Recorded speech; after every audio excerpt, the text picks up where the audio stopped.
man, où calme-toi! Hello, thank you for joining me here at Bert's Books, where this time we are going to be looking at the 90s cult publishing phenomenon Yardie by Victor Headley, which recently, probably a quarter century after the book's appearance, received the cinematic treatment courtesy of Idris Elba.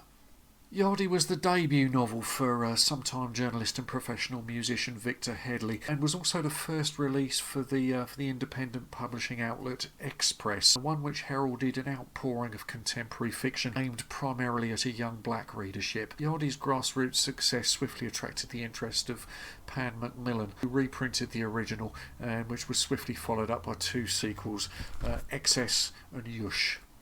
The title is a Jamaican expression of flexible interpretation, but in the context of these books it refers to the Jamaican crime gangs whose exodus from their native country, where there'd been a rigorous toughening up of law enforcement, roughly coincided with the opening up of the market for crack cocaine in locations such as London, where such gangs were making headlines at the time of this book's publication. The story centres on a young man known to his immediate family as Vernon, but to everybody else as just D, who we're introduced to as he waits in line at Heathrow's immigration queue, which he breezes through remarkably smoothly, given that he's got a kilo of top grade cocaine strapped around his waist. He's been dispatched to London by the Kingston Don known as Skeets, under whom D had served his teenage apprenticeship in villainy and had gained a reputation as one of the Don's more volatile soldiers.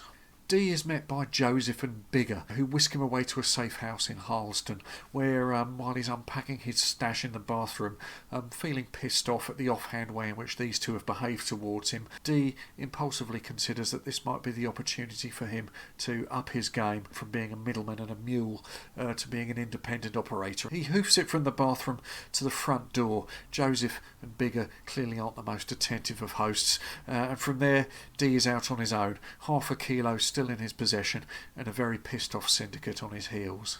D has no real plan, only a handful of sympathetic connections in London. One is his childhood friend Sammy, who now works as a mechanic and lives in Brixton. The other is his old girlfriend Donna, who's now a single parent living in Hackney. Considering Brixton to be the obvious place for the gang to search for him, D opts for the latter. Donna is surprised and happy at D's unexpected appearance, but is rather alarmed when he lays his cards on the table as to why he's there. Still, on the promise that he won't conduct any of his criminal dealings from her flat, she opts to resume her relationship with him. We cut to some time later and we find D with Donna's brother Leroy, who's a record shop owner, at a North London shebeen high noon, where D is sizing up potential operatives as well as future suppliers, preferably unconnected with Skeets' outfit. D has already made an associate in Charlie, a New Yorker who's established himself in London under similar circumstances to D. Charlie knows the business intimately. He has a reputation for violence that deters people from messing with him, and he's established a supply chain that's independent to that of the Spicer family, who have otherwise monopolised the trade. He is relaxed enough to engage in a bit of extracurricular flirtation with an impressionable young lady named Jenny, but he notices a couple of Spicer's crew are observing him. One of these, a notorious knife man named Blue, approaches D and informs him that his boss has requested a meeting. D declines, a blade in his hand to keep Blue at arm's length. Having brushed these two off, D resumes flirtation duties, but he's then interrupted by Charlie, who calls him outside for a meeting with his cousin Styx, who it turns out that D had vaguely known back in Kingston. Styx had been one of the unruly youths that Dee's brother Jerry had once tried to steer onto the right path.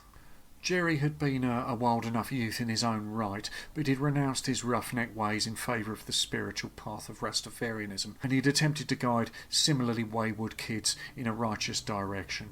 D is brought back to earth from his reminiscences on his brother by Charlie, who needs to talk business.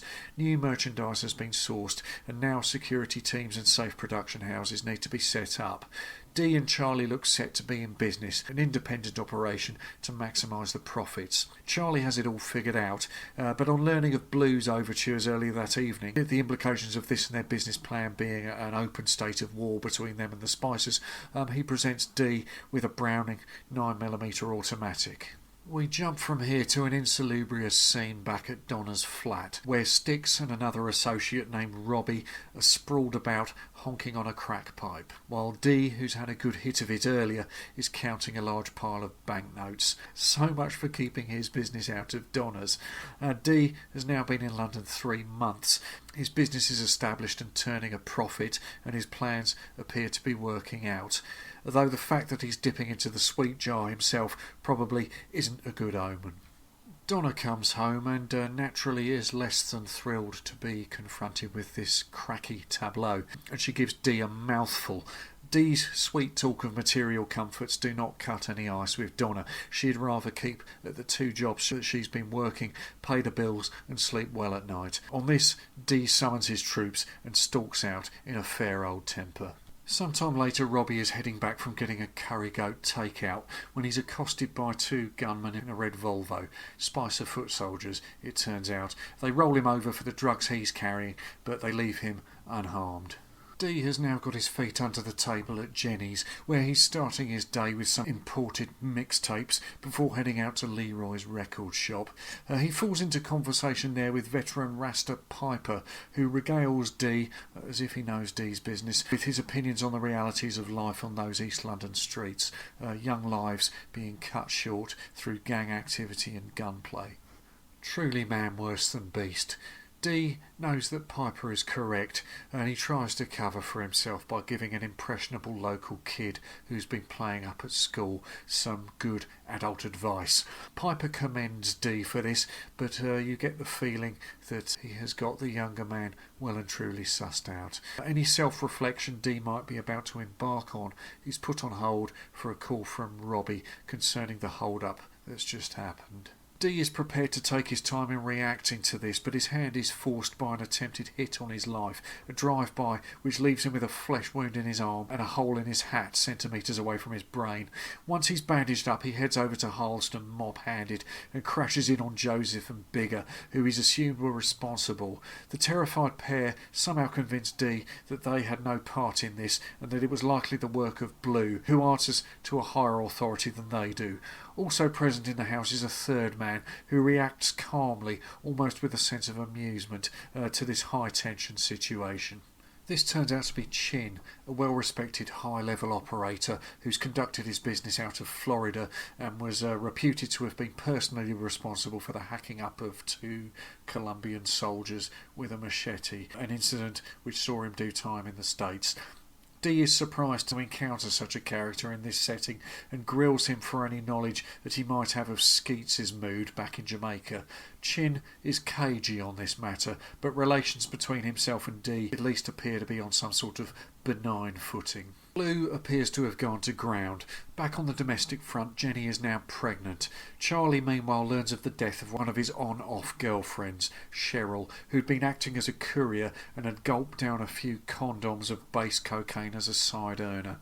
On top of this, one of their dens has succumbed to a police bust, but they laugh this off as a minor misunderstanding with the authorities, who generally don't cause too much disruption, provided their backhanders keep coming, and that such business is generally confined to mainly black neighbourhoods. Heading over to Styx's place one afternoon, Dee is sidetracked by a potentially deadly domestic incident that's unfolding outside one of the flats. A situation he calmly diffuses with a few well-chosen words before joining up with Styx for a jaunt south of the river to where High Noon is playing. At the dance, Dee encounters Donna, and a détente between them is established before Dee's attention is diverted by the appearance of Chin, who informs Dee that the culprit behind his brother Jerry's death was in fact Blue's brother, acting on behalf of the Spicers, who resented Jerry's militant resistance to drug business in his neighbourhood. Chin's motivation in letting Dee in on this knowledge is the fact that they now have a common enemy. Dee himself is getting in over his head with the sneaky dips into his own supply.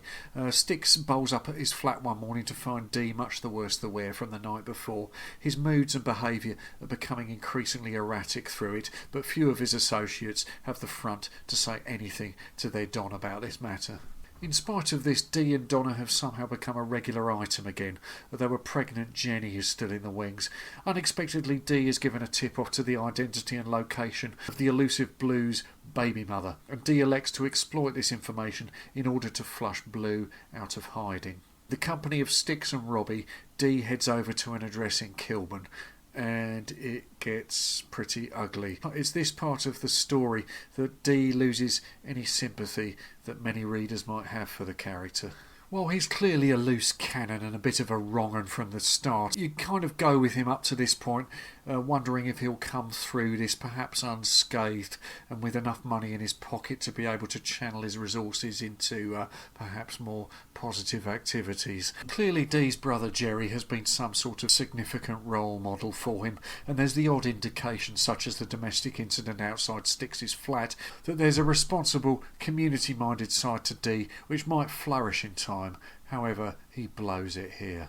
From this point it's a rapid spiral down to the conclusion. Whatever has passed for a moral structure with Dee up to this point is rapidly disintegrating, and his judgment is going with it. He's made enemies in high places, and the police are now showing an interest, having found a manipulable snitch who'll sell out in order to stoke his own habit. Comeuppance in some form is clearly on the cards. Does Dee go out in a blaze of glory? Well, bear in mind there are 2 sequels to this. In many ways, Yardie was a revitalisation of a classic underworld template, the rise from obscurity of a low-level outsider hoodlum through their own ambition and cojones to the position of a major operator with their own empire, then through to their inevitable downfall. Yardie brings to mind various of its predecessors. There are echoes of Perry Hensel's The Harder They Come, or even the 1973 Larry Cohen film Black Caesar, itself a remake of 1931's Little Caesar by Mervyn LeRoy. On its original publication, partly down to an inventive and unconventional marketing strategy on the part of Express Books, Yardie rapidly became a publishing sensation, quickly becoming established as one of the decade's more significant cult titles, and arguably an early entry in the genre of vernacular fiction, as exemplified by Irvine Welsh's Trainspotting novel the same decade. And I bought this and both sequels first time around, along with a few of Express's other titles. If I'm in any way representative, Yardie's appeal spread far beyond its original target audience. Yardie activity at the time was making the headlines, and these stories were taking place within neighbourhoods that you might actually know or live in. However, a significant aspect of such books' appeal was the way that they'd circumnavigated conventional publishing methods. Yardie, before Pan Macmillan ever got near it, seemed to have come up through the cracks, no pun intentional there, rather than land on the shelves and the reviewers' desks through the machineries of an industry which at the time was heavily populated by the kind of people who would be at home in Putney wine bars. Yardie had somehow managed to achieve a grassroots level of success without this, representing an otherwise marginalised area of culture. To me personally, though, a large part of this book's appeal was that it seemed to be an evolutionary step forward from the classic 70s youth cult pulp, most notably the New English Library series of books by Richard Allen and similar authors, dealing with such outlawed tribes as Hells Angels and Skinheads. Yardie seemed to echo the fast-paced, hard-hitting appeal of these rather taboo titles, the gratuitous cavalcade of cheap thrills, whether drugs, violence or casual sex, that you'd find within the pages of a New English Library paperback, along with some fairly jarring affronts to your liberal sensibilities along the way. I'm not clear if these kind of books had been a reference point for Headley himself, but Express co-founder Dotun Adebayo was definitely aware of the influence of these titles and confessed to have been an avid reader of the Richard Allen books during his school days.